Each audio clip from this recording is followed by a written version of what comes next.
Hello, once again, welcome back to my class. And as I have told you earlier, that I'll be continuing the lesson of Long Walk to Freedom by Nelson Mandela. And today, the second part of this series of videos, I'm going to explain the rest of the lesson. We found yesterday that Mandela had been talking about various things, starting with how he is going to take care of the nation as a new president, to where he remembers the sense of history. The sense of history which he told that from which he learned courage, the meaning of courage. So today we are going to talk about some of his views and what he thinks about freedom. Okay, so let's get going. It's written like this: in life, every man has twin obligations. Obligations to his family, to his parents, to his wife and children, and he has an obligation to his people, his community, his country. He is talking about the obligations that we human beings have in a society. We have to perform some specific duties. Obligations means duties. Okay? The duties to his family and the duties to his society. So he's talking about two duties, two obligations. The first is familial obligations. He has to look after his family, his parents, his wife and children. And at the same time, along with it, as a man of society, as a man living in a particular society, you must perform some societal duties also. And that's looking after his own people in the society, his community as a whole, being a part of society, and his country. He has to perform all these different activities as a human being.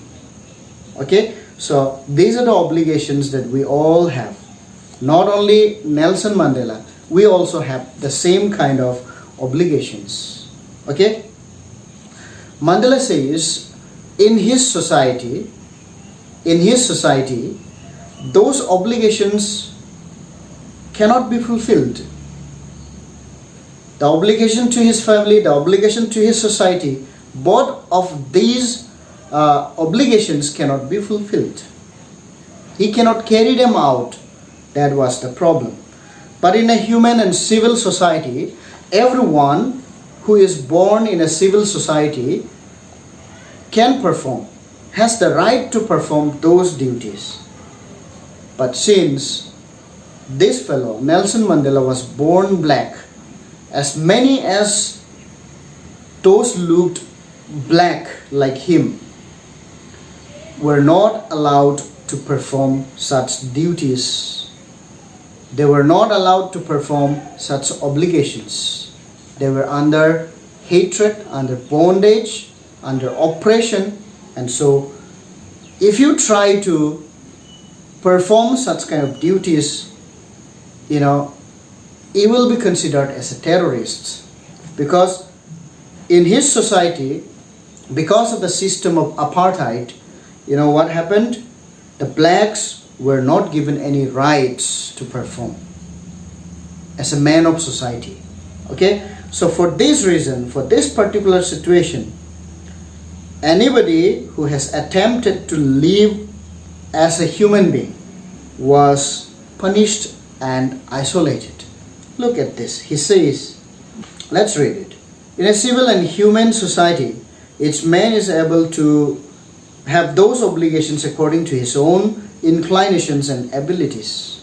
In a civil society, according to my own abilities, according to my own inclinations, according to my likings, I can perform those duties, those obligations. But in a country like South Africa, it was almost impossible for a man of my birth and color to fulfill both of those obligations. So he says like this: a man that is of the birth of his kind, that means his kind means a black man, his color kind of people, they cannot perform these obligations. Okay? In South Africa, a man of color who attempted to live as a human being was punished and isolated. Look at this. A man who tries to live as a man, as a human being in a society, that fellow is punished and isolated. That was the problem with South Africa. A man born black, because the racial domination was over the blacks. The whites dominated the blacks. So as many as those who were blacks were not allowed to enjoy such kind of opportunities in life, to perform the obligations that a human being has got in a society. Okay? So it was like the twilight of existence.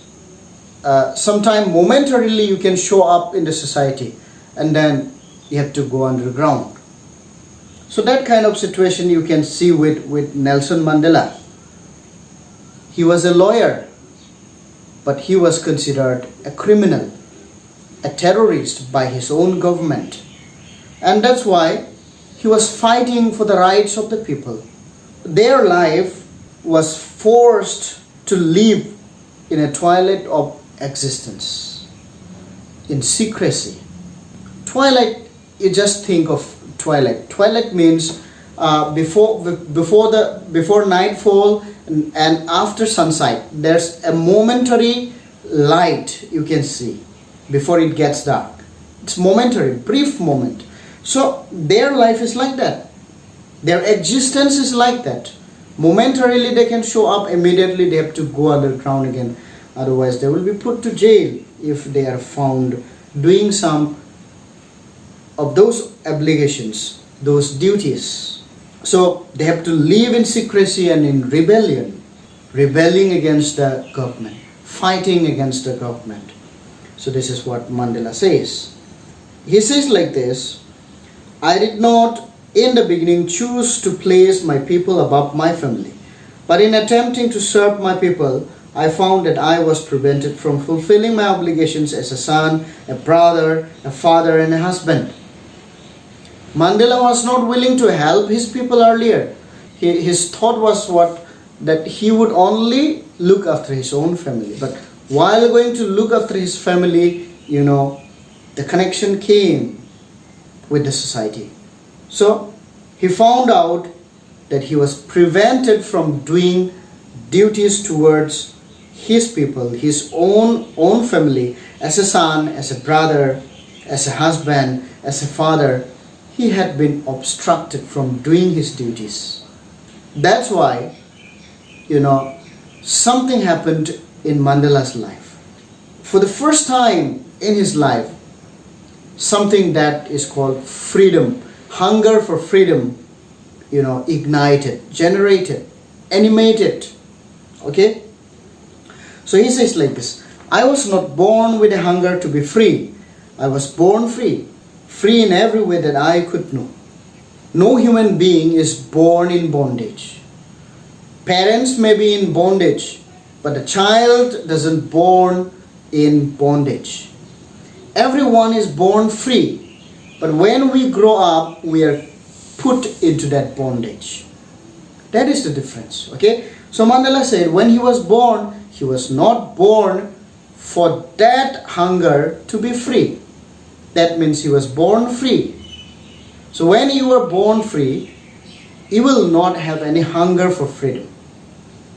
But after a person is born, when he grows up, when he experiences that he is not free, then that hunger for freedom is ignited. It is generated inside. Okay? So Mandela said that he was born free in every way that you can think of. See, he says, free to run in the fields near my mother's hut, free to swim in the clear stream that ran through my village, free to roast mealies under the stars and ride the broad backs of slow-moving bulls, as long as I obeyed my father and abided by the customs of my tribe. I was not troubled by the laws of man or God. Look at this. In this paragraph, he explains very clearly. He thought when as a boy that running around and playing around his mother's hut was, well, it was good. It was freedom. It was free. He thought going with friends and swimming in the river, roasting, new corn, baby corn, it says mealies here, riding on the broad backs of the bulls, buffaloes, this kind of activities he thought was freedom. Okay? When he was a boy, he thought freedom that way. He also said, as long as he obeyed his father, as long as he lived within the customs of his own tribe, no harm could have been done. He was not troubled by any laws of man or God. So that's what it is. And then there is a change in the thought about freedom. Okay? So it says like this: it was only when I began to learn that my boyhood freedom was an illusion. Then as he grew up, he came to know that his boyhood freedom, the freedom that he thought, swimming in the river, roasting mealies, riding the broad backs of the bulls, these kind of things were freedom to him. But now he understood this is not freedom. This is just an illusion of freedom, false idea of freedom. And then something happened. When I discovered as a young man that my freedom had already been taken from me, that I began to hunger for it. At first, as a student, I wanted freedom only for myself. The transitory freedoms of being able to stay out at night, read what I pleased and go where I chose. Later, as a young man in Johannesburg, I yearned for the basic and honorable freedoms of achieving my potential, of earning my keep, of marrying and having a family, the freedom not to be obstructed in a lawful life. So he is very, very clear now. As he grew up as a student, as a young man, he came to know that the kind of freedom that he thought earlier is not freedom at all. For now he thought freedom he wanted only for himself, and that was also transitory freedoms. He says transitory freedoms mean the freedoms, the idea of freedom that keeps on changing. So here he says that being able to stay out at night and reading whatever he wanted, going wherever he chose, this kind of things he thought freedom again. And later on, this also changed. This idea of freedom also changed with time. And then as a young man, when he became a lawyer, he yearned for the basic and honorable freedoms. Okay? So these basic and honorable freedoms are what? Achieving his potential. What is his potential as a lawyer? He wanted to practice law and earn money out of that. He wanted to marry and have a family, have a wife. But what you can see, this kind of freedom, this kind of basic and honorable freedom that one could have cannot be obstructed in a lawful life. But in South Africa, that basic and honorable freedom was missing. Okay? Because he says here very, very clearly that he came to know that his freedom had already been taken. He says, when I discovered as a young man that my freedom had already been taken from me, being born as a black, his freedom had already been taken. That is it. Okay? That's why Mandela says, as many as who looked like him were not free. Okay? But then I slowly saw that not only was I not free, but my brothers and sisters were not free. So really, slowly, he realized the truth that not only he was not free, his brothers, his sisters, everybody who looked like him were not free. Okay? And that's how I saw that it was not just my freedom that was curtailed, but the freedom of everyone who looked like I did. Who looked like I did means whoever looked black like him, their freedom had been curtailed. Their freedom had been obstructed. Their freedom had been snatched, taken away. This is what he says. That is when I joined the African National Congress. When he finally realized these situations around him, he finally joined the African National Congress. The African National Congress was already fighting against apartheid. Okay? Apartheid. So, he joined the African National Congress, and as a hardcore worker of the African National Congress, he involved himself in many bombings, direct killings of people. You know, that's how it happened. Okay? So, all this was for the greater cause to free a section of people in South Africa. Okay? And that is when the hunger for my own freedom became the greater hunger for the freedom of my people. And that is after he joined African National Congress that he realized that his hunger for freedom for himself has slowly changed for the greater hunger for freedom of his people. Okay? Hunger for freedom of his people. This is what he says.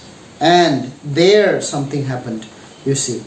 It was this desire for freedom, that great desire that he had for freedom for his own people. This particular hunger for freedom, this particular desire for freedom, you know, has changed his life. Okay? It has changed his life. Let's see. It was this desire for freedom of my people to live their lives with dignity and self-respect that animated my life. His life was like sleeping, like death. But you know, this particular desire animated means gave life. He became alive. Okay? His spirit was ignited. He is on fire now. So that's what it means. That transformed the same hunger for freedom, transformed him from a frightened young man to a bold one. He was afraid of everything, but now he has converted himself. He has changed himself. You know, the fire that ignited in him for the freedom, for the hunger for freedom of his people, this particular desire made him bold, made him strong, that drove a law-abiding attorney to become a criminal. He was a lawyer, we know. He studied law. But you know what? Because of the desire for freedom of his people, he turned himself into a criminal. He was a law-abiding person, but now he turned into a criminal. He fought. He involved himself in the direct killings and direct bombings. And that turned a family-loving husband into a man without a home. That desire for freedom turned him from a family-loving man to a man without a home. That's what happened to him. That forced a life-loving man to live like a monk. Now, because he joined the African National Congress, he was a hardcore worker, activist in the apartheid movement. He was considered a criminal, a terrorist. So he cannot stay home. He had to leave his family, his wife, his children, and then go into hiding, go underground. So he had to live away from his family like monks who do not have any connections with their own families. So this is what happened to him. He tells it himself, okay? I am no more virtuous or self-sacrificing than the next man, but I found that I could not even enjoy the poor and limited freedoms I was allowed when I knew my people were not free.